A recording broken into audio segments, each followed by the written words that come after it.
تخیل تمام دارایی شما، تمام ثروت شما هست. جناب انیشتین خیلی تاکید روی تخیل دارن.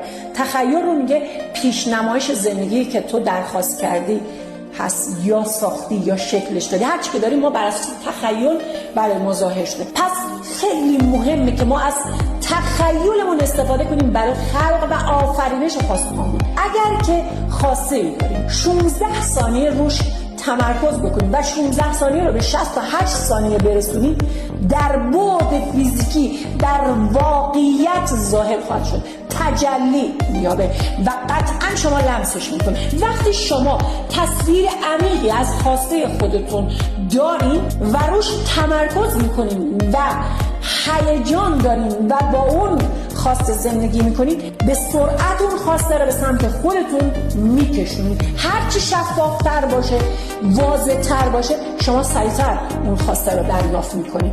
پس از قوه تخیلتون استفاده بکنید. هرچی که میخواید در ذهنتون اول به تصویر بکشید، شفاف و واضح، که تا در بعد فیزیکی خلقش کنید و دریافتش بکنید. این پست رو به اشتراک بذار و انرژی مثبت و کارمان مثبتش رو از کائنات دریافت کن. زیر این پست بنویس: خدایا سپاسگزارم که من خالق هستم